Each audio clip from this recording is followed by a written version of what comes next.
as usual, a casual chat with Rupert, August, and Co. Would the and Co like to introduce themselves? Greetings, I am Henry. Hello, I am Simon Burns. And I'm Kurtz. Okay, very good. So, what we're planning to talk about today is, the elements of the opposing ideologies to the ones that we ourselves hold, I suppose you could say, but certain elements that are part of that kind of mainstream line of thinking that we don't find objectionable or perhaps even agree with. Thought it might be a little interesting exercise in peering over the divide. So, hopefully you've all had the chance to think about this question a little bit.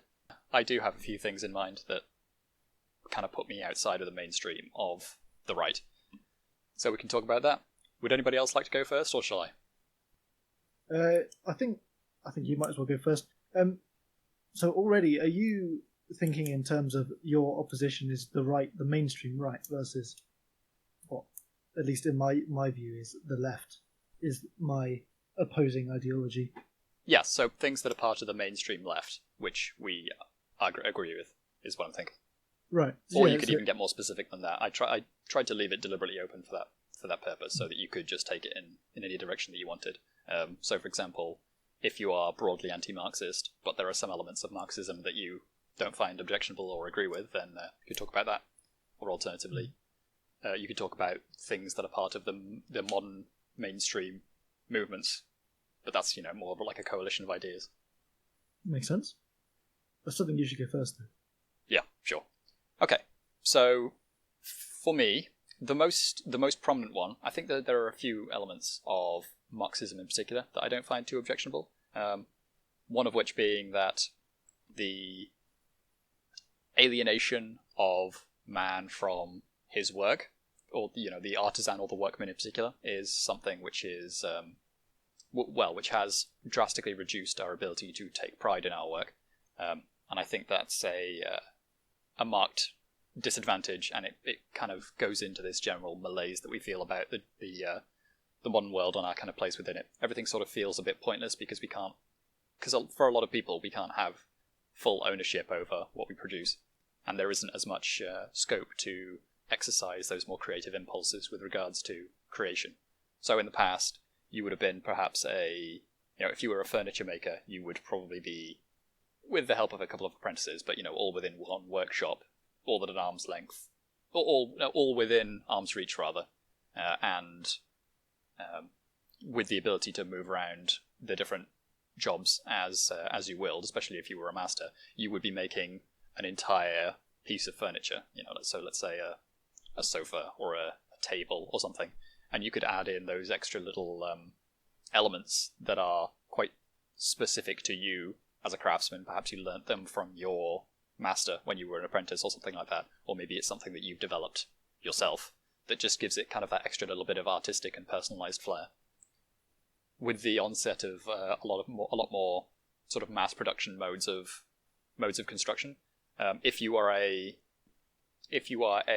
furniture maker, let's say, sticking with the same example, then the odds are pretty good that you're going to do one job that you've been very specifically trained to do and have a lot of experience doing, but you're not necessarily going to be moving around on a regular basis through those different roles. You will have one very specific role in a larger factory or workshop, and you will perform it repeatedly, and then pass on whatever your product is to the next person who fulfills their part of the task, until at the very end you have a piece of furniture that almost no one has full ownership of. And I think although that has some very good effects on efficiency, productivity, and general prosperity, it's not too good for the sort of psychological state of the craftsman. Yeah, that does make sense. I would say it's just a sort of aspect of how mass manufacturing has become so prevalent. Because I wouldn't say that there's no one that is like that. You do still get people that are obviously... So even continuing with the furniture making example, there are people that will just have a workshop and they'll build whatever furniture and they'll sell it to make ends meet. But it's usually more in line with like a sort of artist type job where you can just, I don't know, print out a photo you find online or something, but you tend to want to support your local artist or support someone in honing their craft rather than just finding some mass-produced anything you can get anywhere else. I think that's necessary. I mean, please correct me if I'm wrong, Rupert, but I don't think that's exactly what Rupert was getting at with this idea of like craftsmanship and artistry and producing something. It's not that nobody is still doing that. There are certainly people still out there making boutique furniture or whatever. I think it's more this modern sense of, in our current world, how easy it is to feel like a cog in a machine and how useless and instantly replaceable you are. Like, it's pretty easy if you're in some sort of generic office job to feel pretty, well, worthless might be a bit extreme, but like you're not contributing anything to the world at large. Like, nothing significant at the very least. You're not expressing something that is unique about you. You are. It's less feeling like a. What's the best way to put it? You feel less like a specialist and more like you're just somewhat expendable and easy to replace, whereas back in the day, a lot of your work could be considered unique to you and make you kind of irreplaceable. Yeah. So this is the point. Yeah, you draw out, Kurtz, what you draw out. What I mean exactly, in that it's not that these things don't exist anymore. It's that the prevalence of them has been reduced drastically. So now those situations where somebody is a true artisan, those are the exceptions, rather than it being previously effectively the rule. And if you wanted to take it further, in regards to how it affects the mindset and like what it feels like in the modern office environment, then you could think about it as man being sort of gradually transformed into this role over time of being more like a machine, like an organic machine, rather than like a fully fledged individual or something that is a bit more complete in that sense. So yeah, that would be my main point of agreement with Marx. And I don't think that the right, broadly speaking, the mainstream right is correct in trying to hold up this element of economic efficiency and productivity as something which is inherently good and should be furthered. Yeah. No, I agree. I think that is something that, because at least on the right, and it's especially amongst I don't know what the word, like traditional conservatives or just like the Conservative Party at the moment, it seems a lot more based on trying to prop up big businesses, that's a bad word, like larger corporations that obviously through necessity need to adopt these sort of practices. It's not really, you can't really remain competitive in the workplace when you just have like 20 guys each making like, so say you're sure, let's just keep going with furniture maker. Like it's a lot less efficient to have 20 guys each making one chair rather than having like a assembly line. There's a reason we do it. Yeah, but the modern conservative movement, at least the one that is presented at the forefront of politics in these kinds of two-party systems, are so much more focused on economic growth and such than anything else, that it does become just championing those kinds of ideas in an economically libertarian kind of way, which I think has ultimately been damaging for the kind of social fabric and group psychology of society.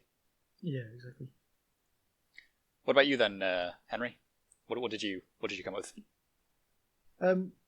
So I might leave it for later actually. If we're going to go back and forth between each other, because I had another one that popped into my head as we were starting the podcast. In that, what tends to be a more I don't know if I'd call it like a lefty or like a just libertarian or whatever viewpoint. It's more of a social policy, and I think that the idea of our NHS and our free, was it free at the point of use healthcare, is something that, at least in its idea, is something that is a good thing, and I think we should have it.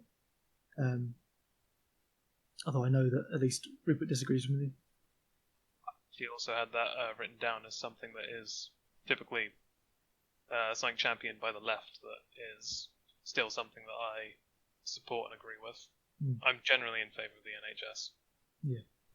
Like there are places where it can obviously be better, and it can probably be better run in general, but I think the idea behind it, and at least even if you say, okay, well, everyone has to pay for it with their taxes, and those that can afford private healthcare should be encouraged to do so, rather than just saying, okay, well, the NHS is the only thing there. I think that's probably a good way of dealing with it, but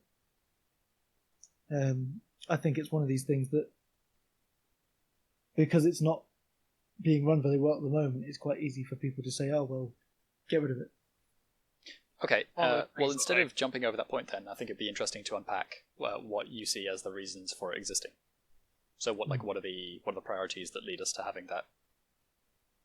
Okay. Well, Kurtz, you had it written down, so would you like to take this one? Had it written down as a wild overstatement. I have a bullet point that simply reads healthcare / the NHS. Mm-hmm. I think it's a comparison that gets drawn a lot then, is the comparison between the NHS we have here and the American system, which is very broken in and of itself. So I don't think it should be taken as that is the model private healthcare system. It's already itself quite a broken system, but it's just a way of avoiding people going into massive amounts of debt for needing to take an ambulance somewhere or breaking a leg or something. I mean, the way I see it, between the difference between a public and a private healthcare, and I hate using the term socialised healthcare, it's such a creepy term if you ask me. But with the point of private healthcare, the differences I've seen in the idea of private healthcare is it's meant to be expedient, and you pay for the quality that you're going to get for your healthcare for what the treatment is. Whereas public has this advantage that people who have no chance at all paying for exorbitant medical fees get some form, not just access to healthcare, but actually something that's a bit more long-term that can help fix medical problems. But then I don't know how much that's affected things in the long term. I mean, this is just a point I'd like to add. It is just building on what you've just said, Simon. This is especially seen in the American system, where someone, because of no fault of their own, gets badly injured, breaks a bone, something bad happens, I don't know, and what should be a relief that their life has been saved, or they've managed to overcome some sort of horrible injury, is instead turned into the reason why they are plunged into bankruptcy.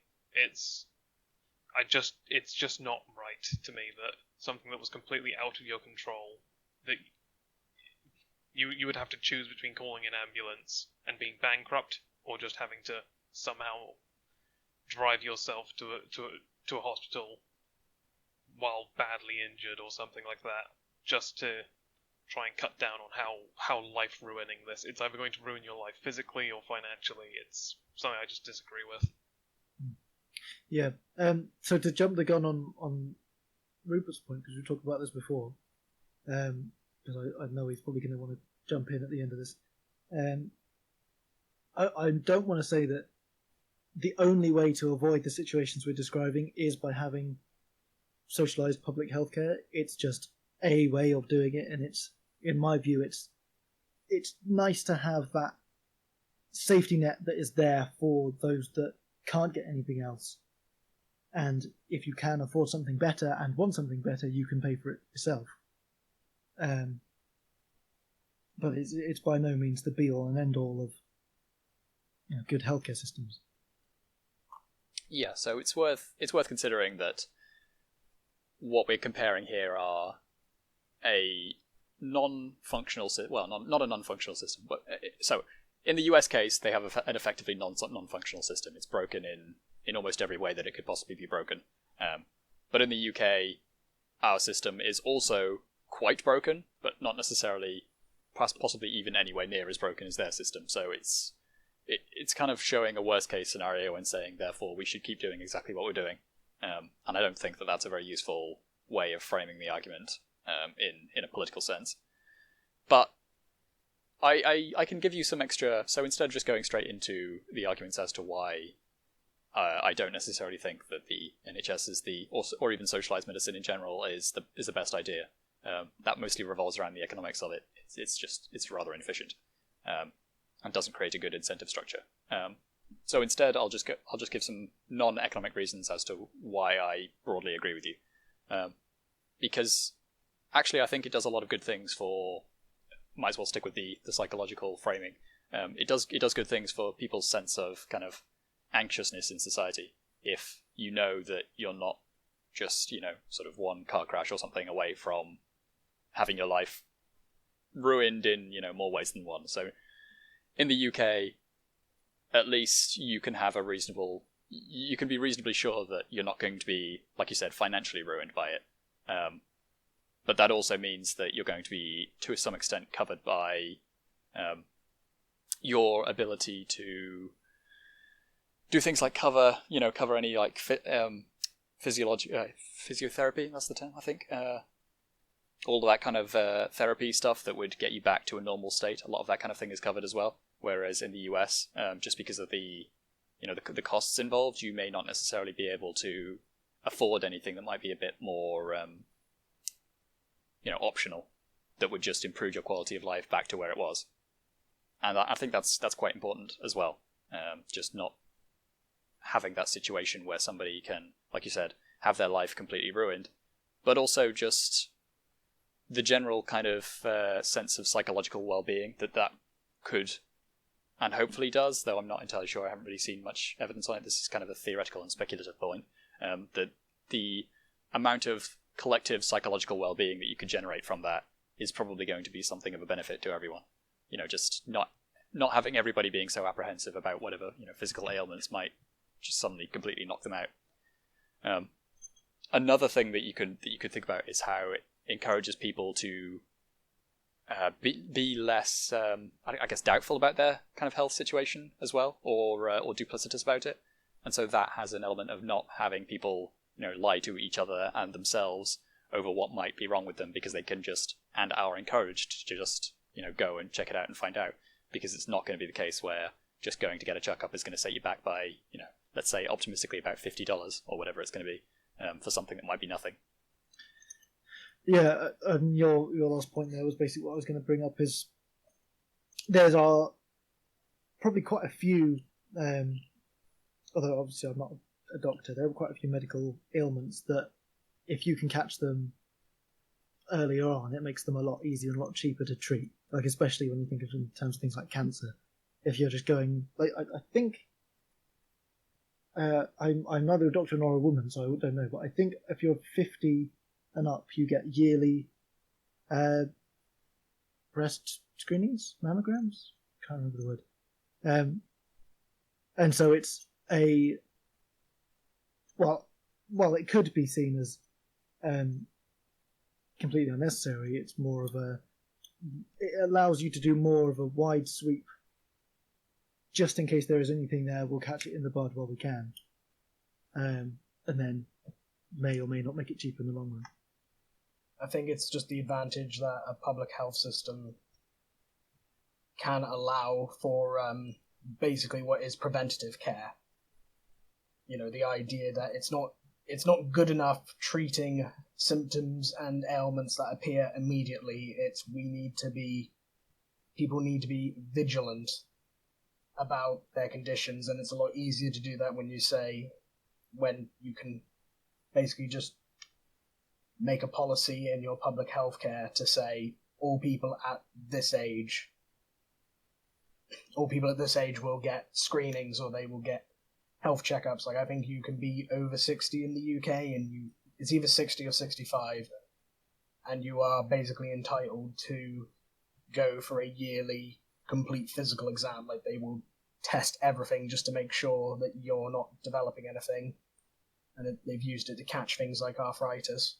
But also, speaking of preventative care, this is sort of like where I disagree with having the NHS, but also kind of agree with it, but this is more on like the social side of things. And my issue with the NHS, and I feel like a massive hypocrite for saying this considering my own physical state, but I do not like that the NHS promotes, not so much that it itself promotes this, but that it promotes a very laissez-faire attitude towards your own health.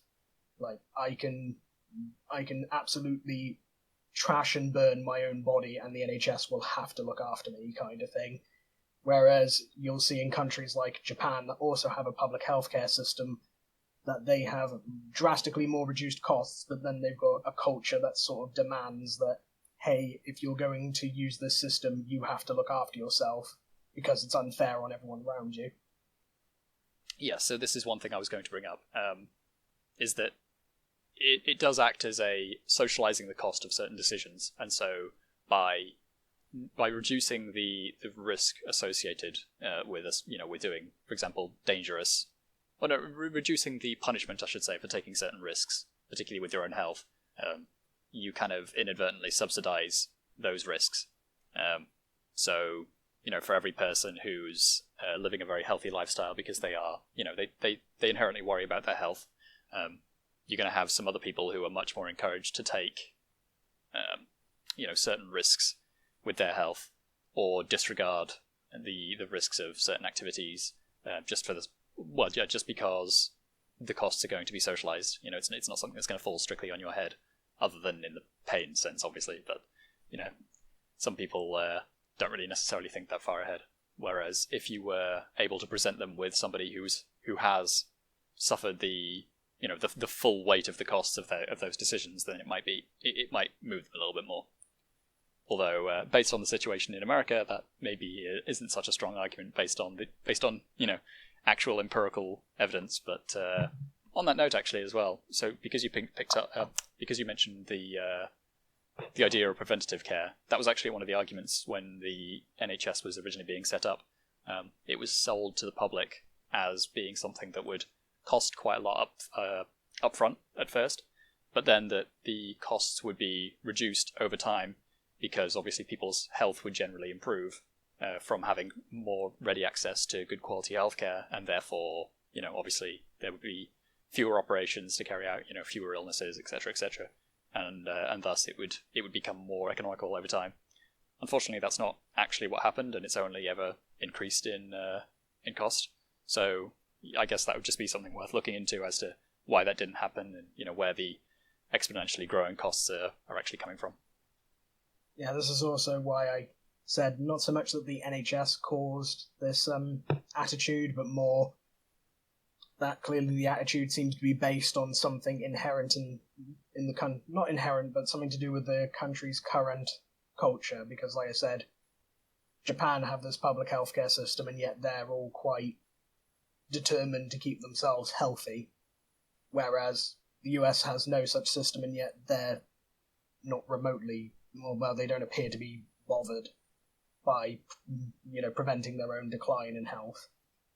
Yeah, that's the thing. So if we're talking about the economics of the whole situation, I don't think that's an argument that can be won by the pro NHS camp.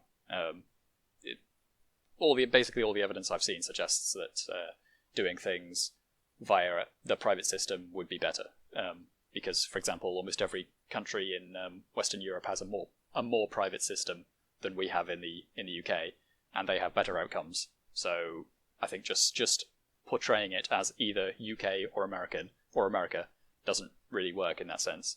There's a lot more breadth of options and specific policy packages that you can look to see how things might be done a bit better. But what you can win on, I would say, is the non-financial, sort of non-economic side, and whatever cultural changes you might encourage or unfortunately discourage as well is probably where the conversation would have to go in order to get a positive resolution on the NHS question. Sorry, Kurtz, were you going to say something? I was going to say something that I was going to bring up earlier when we first got into this conversation, and I feel like you sort of made the point there as you were trailing off, but it was simply I'm more in favour of I'm not exactly in favour of the NHS as it is in its current state, because it's somewhat broken. But the idea of a healthcare system that is provided to you by the government, something that could be retooled or redesigned, that's what I would argue in favour of, rather than saying, oh, the NHS as it is now. That's what because I'm not in favour of the NHS as it is now, but I am in favour of what the NHS could be. Yeah, that would be a good way of framing it, I think. I think for me the importance is on making sure that those who are those people that are in extreme poverty still have access to healthcare, and I wouldn't necessarily say that has to come from a government thing. But so long as there is some sort of system in place, whether that just be through charity or something of the like, and something that doesn't necessarily have, because I know that they have something similar in America. Sorry for keeping going back to it, but it's quite a lot of hoops that you need to jump through and forms that you need to sign and checks to make sure that you are eligible at like every single stage of the process, and then the care might stop, as you were saying before, before you actually get to the full rehabilitation stage, and might just be like, okay, you're alive, off you go. I just wanted to say I feel like we're starting to retread old ground with this NHS healthcare conversation. Do we want to move this along before it takes over the rest of the podcast? Probably should, yes. Simon, what did you come up with? Not really a whole lot, other than I guess it's a difficult one to describe because I don't know what you'd call it necessarily, but basically the concept of benefits, especially to those who are in more impoverished conditions to an extent, if I'm making sense on that. As in welfare, like unemployment benefits and such? Yeah, kind of welfare elements. And I know this is not necessarily related to the UK, but for an example of where I really disagree with benefits as a welfare thing is in the US. You've got a certain minority group who where within that group single mothers of under a certain tax bracket are given quite a nice fair amount of welfare in order to help raise their children, but the caveat is that they must be single. Yeah, the old poverty trap. Strictly speaking, that's not necessarily something that's inherent to all forms of welfare. But the issue is that the more that you want to try and avoid a system like that, the more that you create things like admin costs and general nonsense around the whole application of the policy, and having to employ more people to just figure out who actually deserves it and try and design the system in such a way that you make sure that nobody's going to be made worse off by making a decision that would ultimately be better for them in the long term. Yeah, that was an example of one I really disagree with, but at the same time there are a lot of things I do agree with, and they're not necessarily all welfare, but it's kind of under this umbrella of you getting some form of financial aid for whatever reason. Like if you are a like if you're a student about to go to university, how you can apply for a grant. It's those kind of things that I think about that I'm actually more in favour of. But my issue is when the incentives are all wrong. Like, I would imagine that what would maybe help fix those impoverished areas, if that is your actual goal, to help these impoverished communities out, I would imagine that the better incentive wouldn't so much be let's give a payout to single mothers, but more you can still maybe give that payout, but I don't agree with it, but you maybe give a payout to family units so you can encourage them to stay together, which would make for a more stable home life for the child, and then you can go from there, maybe. I feel like that opens it up, because assuming that you're talking in terms of government welfare, right? Not. I'm talking mostly government because that's what we mostly have, though I would much prefer if it wasn't handled by the government, if it was more of a charity thing, but then that gets awkward in its own way. Because I feel like it's opening it up just a little bit too much to a government in terms of what do you think in terms of the government, the desired family unit is, I suppose, in that case. Just one that's cohesive would be my sort of that'd be my goal. Is you want something that is actually going to work a little bit better long term, is going to basically because the problem about single parents and their children is that regardless of whatever gender the single parent is, their children will have some form of issue and are more likely to go down bad roads in life. Just again, I'm being very broad in general. Yeah, they go down these like bad roads in life, etc. Whereas those that have at least have both their parental figures around them, they tend to be a much more stable and more not conforming, but more functional for society as a whole. Yeah. I don't disagree with you.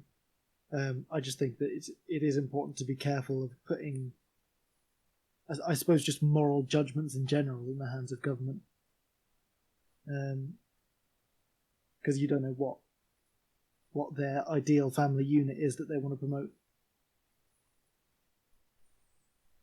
I just thought I'd chip in here with my thoughts on welfare, because it is something I am typically against, this sort of government handouts. Sort of, there are situations in which I understand and appreciate, and to a degree support it. Like, for example, someone who is absolutely physically incapable of working. They cannot work for themselves. They're either disabled to a severe degree, or there's something wrong with them to where even if they wanted to, they couldn't hold down a job and earn a living. And it's not right that that person, due to circumstances either of an accident or birth or something, should just be left to starve.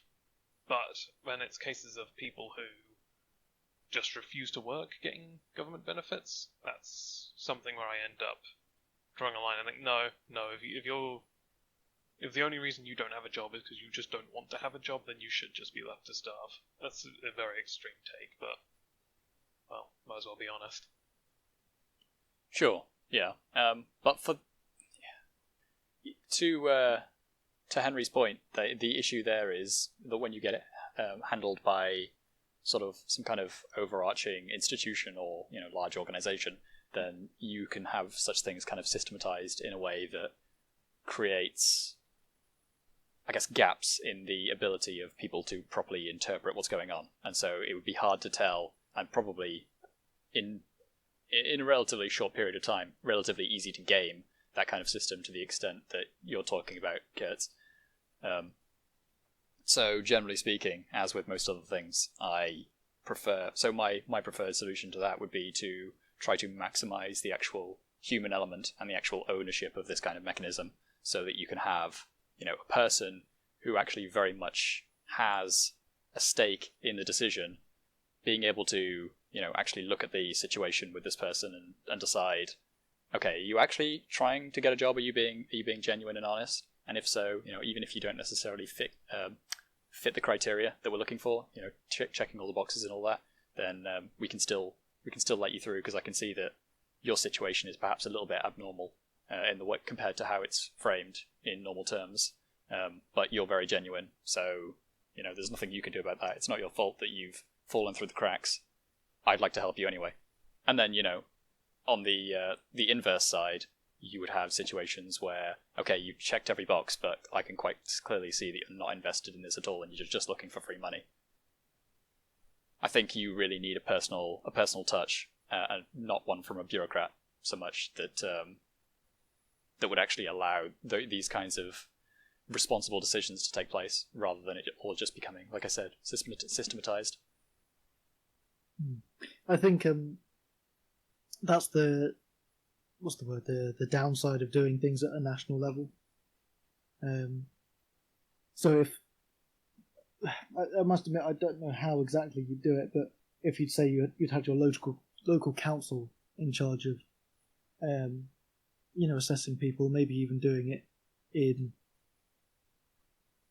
slightly larger or slightly smaller scale administration. I don't know. My imagination is bringing me to like a small village in the Middle Ages, where the village comes together to help the village idiot make a living and get food, rather than Boris Johnson himself saying, "Ah, yes, Doris, who lives on 32 Wallaby Road, needs £10 more money." You are correct, I would say, but I think that reducing it to a more local level is only half the answer, because you would still run into the situation where you'd have kind of localized bureaucrats who aren't necessarily so invested in the decision. I think part of the break comes in with people who are not necessarily dealing with their own money, and so the example that you gave there of a whole village in the Middle Ages kind of period chipping in, I think that there's a little bit more going on there, and you are correct that would create a lot more investment in the decision.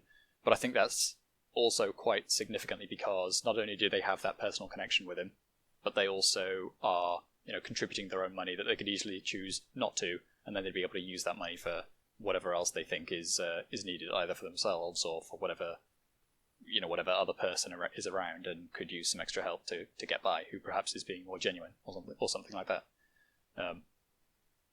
By the same token, you could look at it from the perspective of, to keep the same example, the local lord who either considers himself to have some kind of obligation and is thus invested in the decision for that reason, for how it would affect him in a prestige sense and things like that, or in the same sense that because he's known a lot of these people who live on his little patch of land, he's known them for quite a long time and has become quite fond of them, I'm sure, in a kind of patron-client kind of relationship. He would not want to see them starving again, just because he has that personal relationship. So I think that kind of model is something that is superior in that regard for trying to not only improve the efficiency of such a system and try to reduce the amount of exploitation of it, but also just creating these kind of pro-social relationships between and within different communities. So going, I suppose, the complete other end of the coin, or other side of the coin, sorry, what do we think about universal basic income? Because my opinion of it is, I suppose in theory, it sounds cool. Like most of these sort of communist policies, it's like, yeah, that sounds great, but you need to have, what's the word, utopian abundance in order to actually implement any of them. Yeah, my issue with it is that it's just so... I feel like it makes me sound pessimistic because I've had to talk with some more left-leaning friends about this, where I've just said, you're being way too idealistic, because this is something I will admit is definitely a problem, is you will always have some sort of grifter that will try to abuse a system to their advantage as best as they can. But then it's one of these things where people like that will always exist. There will always be someone who tries to game the system. And with the whole universal basic income, you're kind of hedging your bets on the idea that those people are very few and far between, when they tend to be... There's more than you think there are, but there's also less than you think there are. It's a bit of a contradiction, I know, but that seems to be the state of them, and that's why I can't really accept universal basic income, because I can't accept it because I know that there are going to be people who are going to game it, and then I also can't accept it in that it will require like a lot of sacrifices from other people who are not necessarily emotionally invested in it. Yeah, just on your point about grifters being, I don't know, I suppose the parallel I'd bring there is with our own sort of thing with coronavirus and the furlough scheme. Well, I don't know how you guys, how connected you were with any of that decision making, but a lot of the people that I was sort of in contact with were talking about it in terms of free money for the government, and then we can still carry on, having our workers work, so long as then we don't call it work. We'll call it like, personal advancement, like, improving our skills rather than actually doing work, even though we're actually secretly doing work. So maybe I just got mixed in with a bad bunch, but I think it is quite common for people to just go, yes, free money, I will take it. That is what I've heard from the employer side, yeah. The few that I've had some kind of vicarious contact with have basically been taking it as an opportunity to, receive a subsidy from the government for the business. Back to the universal income thing real quick. Just want to make sure I'm getting my terminology correct here. Is that where you are essentially given a passive income from the government that is separate from your wages that you would earn from a job? Yes, we probably should have sort of set that out beforehand at the outset when we brought it up, but it's effectively it's a universal income that everybody gets, regardless of their situation. So it's distinct from conventional welfare in that there is no means testing or anything like that. It's just a sum of money that everybody gets from the government, regardless. My understanding of it was that it was in lieu of traditional welfare. So there'd be no benefits, no public healthcare or anything. It would just be all the money goes to getting your universal basic income, and then if you need to spend that on getting your medicine, then that's what you spend on. Yeah, so that's why some. Well, no, I mean that's if you take it that far, then yes. But my sense is that, for example, if it were to be properly unrolled, then it wouldn't be in combination with the deregulation of every other industry, or not deregulation, but it wouldn't be in lieu of other social services. It would just be instead of providing things like instead of providing things like a state pension, even maybe, but particularly unemployment benefits and things like that, then you would just receive a lump sum, or everyone would receive a lump sum that is effectively unadministered. It would just be a payment for being a citizen, basically. I'd just chip in my thoughts on it just for the sake of completeness, and I'm against the idea of universal income. I just can't help but think that there are better ways for the government to be spending that money that it would just be handing out to people. And typically it's this very secular system where's the government getting all that money from? Well, from taxing people. So the government is taking money away from you to give it back to you. It's I know that that's a massive oversimplification, but I would sooner have the government tax people less, allow them to keep more of their paycheck, and then use that money that would go into a universal income into some sort of system or project that might give back to the community in some other sense, rather than just lining everyone's pockets. I mean, for me, it also just reeks of the whole idea of just redistributed wealth and historically that's just never worked anyway. Well, Kurtz, what did you want to give your point? I don't think you sort of brought up your what you'd thought of, other Yes, than to right. say that it was the NHS, unless you had another one. I had a few things written down, but I'll bring up one of them. Okay. I came at this from the perspective of something that is typically held from. I would consider myself to be very much right-leaning, so I thought something that was things that are left-leaning, that are typically supported by left-wingers, that I am actually in favour of. This one will probably... I'm not sure how you guys are going to react to this, probably poorly, but it's abortion, and I'm actually pro-choice on that matter, which is pretty rare for people on the right. Disgusting. Nice. I mean, I'm definitely not going to crucify on that one because I'm also kind of in the same camp of pro-choice. It's just my issue with the whole thing is that there is not enough conversation around it, like genuine, proper conversation. It's certainly not helpful that people don't seem to be wanting to confront the issue sort of as is.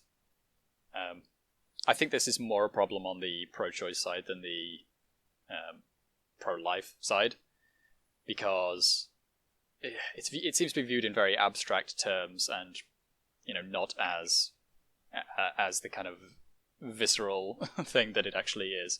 I don't know. It'd be kind of like talking about war without talking about people getting shot.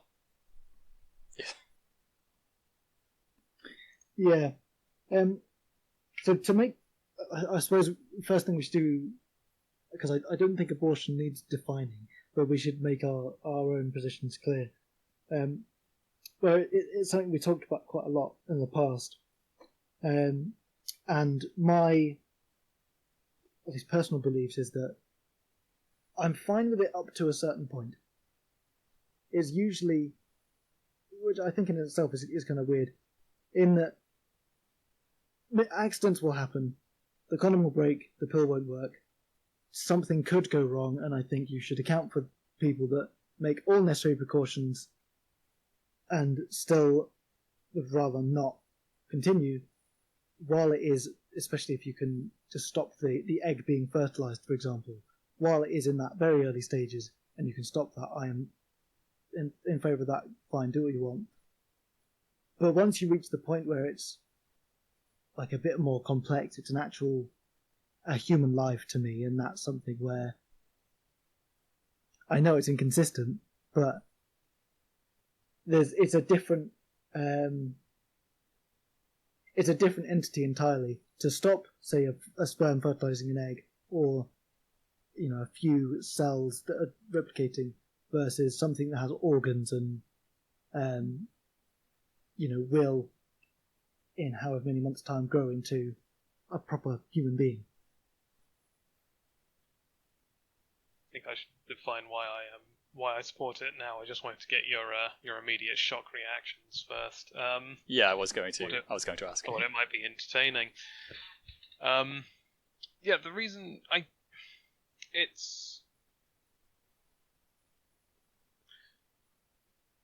Sorry, I'm just taking a minute to gather my thoughts on this and explain it coherently. I feel like there are enough scenarios where something like, as Henry describes it, something falling through the cracks, where it's worth having as an option. Like, it's an example brought up by pro-choicers all the time, which is like impregnated through rape. That sort of scenario where it's like, it's completely and utterly understandable to me why a woman wouldn't want to carry through a birth that was a child that was raped into her, or a situation where a couple that is completely and utterly unequipped in any regard to parent a child, that they have that out. That I think it's better that they take that option of abortion than raise a child improperly. And I'm trying to think of a way of phrasing this properly, but without essentially giving birth to a child whose life they are essentially just going to be unable to support, unable to handle.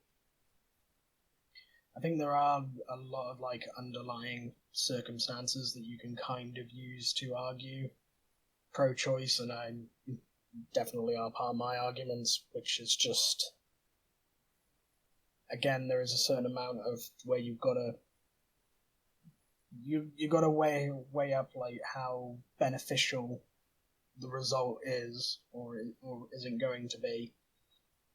But it's such an awkward topic because I am just very much in the belief that people should have their own choices and everything, but also to me, life is very sacred, and that's why I get very, very deeply annoyed and frustrated with how the topic is handled, because it's so chosen as either or, when it's like, I agree, when it's like, I say I'm pro-choice, but that pro-choice has to be, that choice has to be done incredibly educated and with a lot of, and with with just so much deep thought put into it. It can't be just a fire and forget scenario, which seems to be what people want, what the majority of pro-choicers appear to want, which is definitely not what I want, because I imagine that, you walk up to anyone and you ask them, hey, would you prefer that you had been aborted? Most people will say no.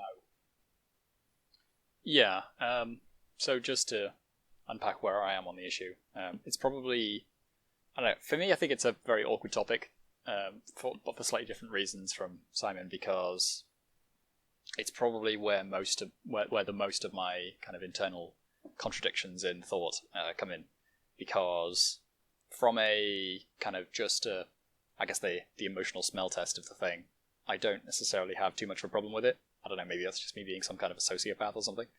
But then when I actually try and break down the rational structure of the issue, I come out very much more strongly on the pro-choice side. Not pro-choice, the pro-life side. Just to my mind, there are so many more, I guess, options and sort of like consequences that mean that the issue of ending a life before it's properly begun, I can't see that as the preferable solution in these kinds of scenarios, and especially because I find the way that the argument is framed to be a bit disingenuous, because even you brought up the idea of a child of rape. Sure, it might be an issue in some amount of cases, but we're talking about, probably less than 0.1 of all abortions that take place. So it's kind of, it kind of gets used as a, so these ideas of, okay, what if it's a child of a rape? What if the mother's life is in danger? What if it's a product of incest, etc.? Yeah, okay, these things happen, but again, we're talking about probably combined, like, significantly less than 1% of all abortions that take place, so it gets used as a stand-in for, I can have an abortion anytime I like, or I should be able to have an abortion anytime I like, and so I don't think we're actually talking about the issue as it exists when we use those kinds of frames of reference. That's what I mean when I say it's very it's treated with such a, it feels like such an awful phrasing now, but it's very like, it's treated so fire and forget, and that is my biggest issue with the whole thing, and where, like I said, I do lean on the pro-choice argument, but the problem I definitely have is how it's currently being treated, and that is that pretty much everyone needs to have a say in the matter, as it were, and it needs to be treated much more seriously than it is, rather than, oh, this is a procedure to just terminate a life. It's like, no, it has to be much more thought out than that, even if it does come down to, we are not financially secure enough to have this child, or something along those lines.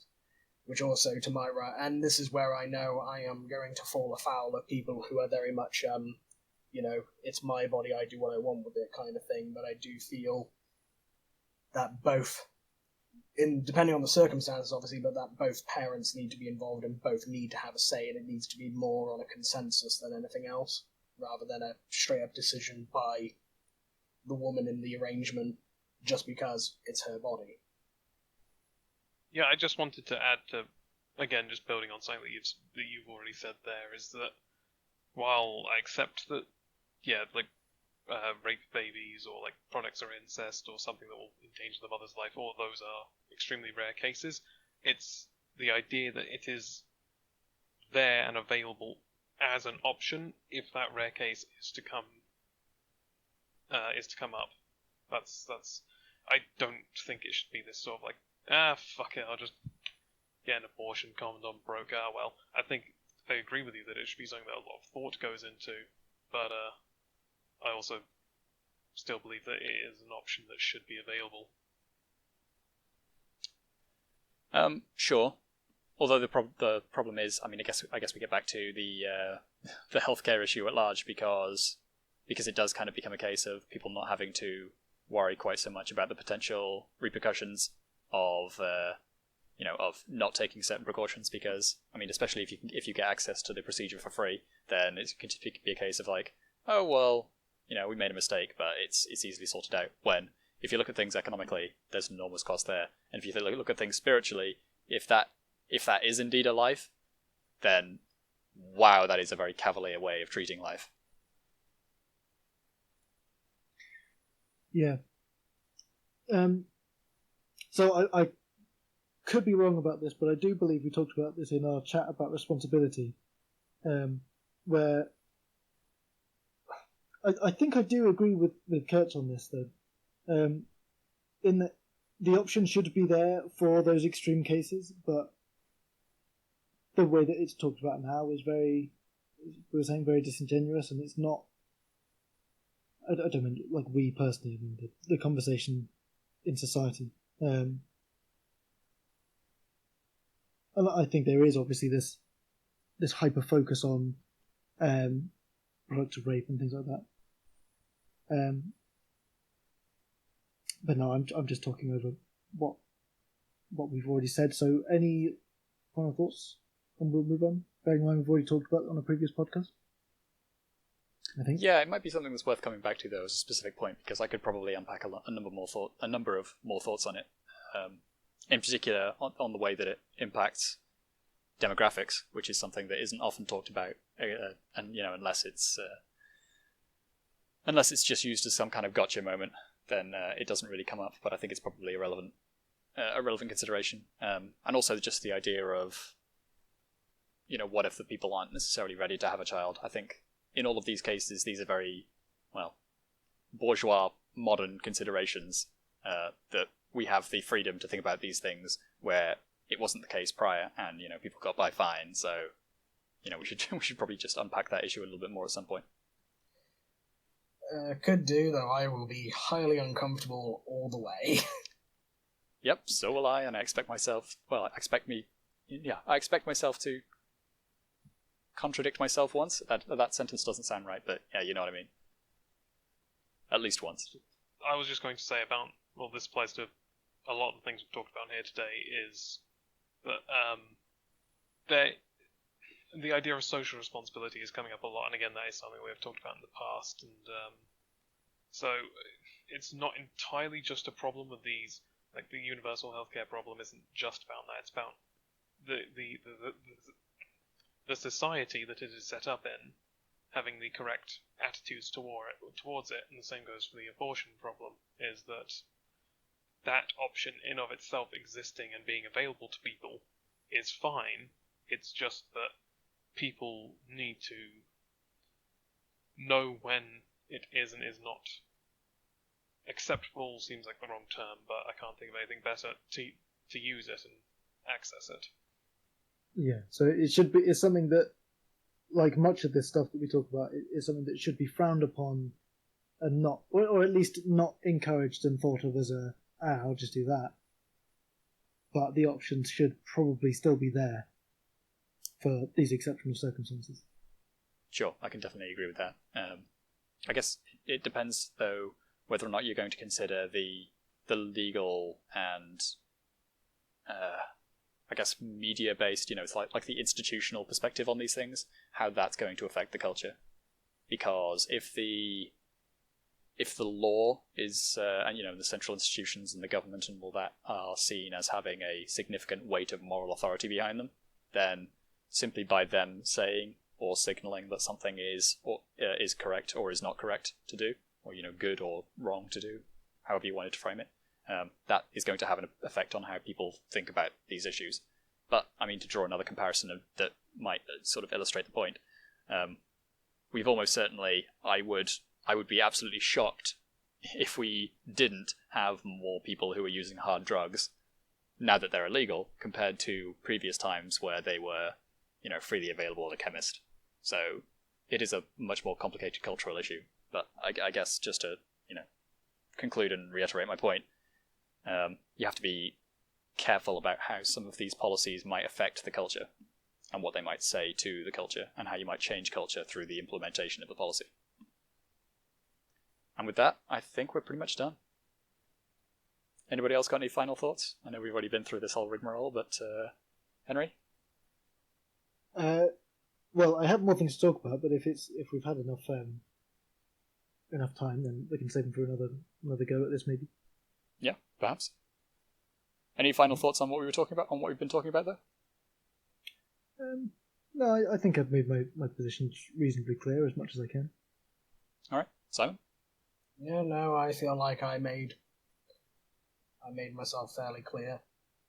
Though I would also, just to add a bit to what I said there at the end, this is just meant to be a kind of final statement, is while I definitely appreciate the idea of welfare and everything, I do think we need to figure out how to do it better. That's all I'm going to say on that. Yeah, I can totally agree with that. And finally, Kurtz? Yeah, I'm happy with what we've discussed here. I had a few more things, but I guess we'll leave them for a later date or just drop them entirely. I feel like I'm happy with what we've discussed so far. Yeah, okay. Well, goodbye everyone then.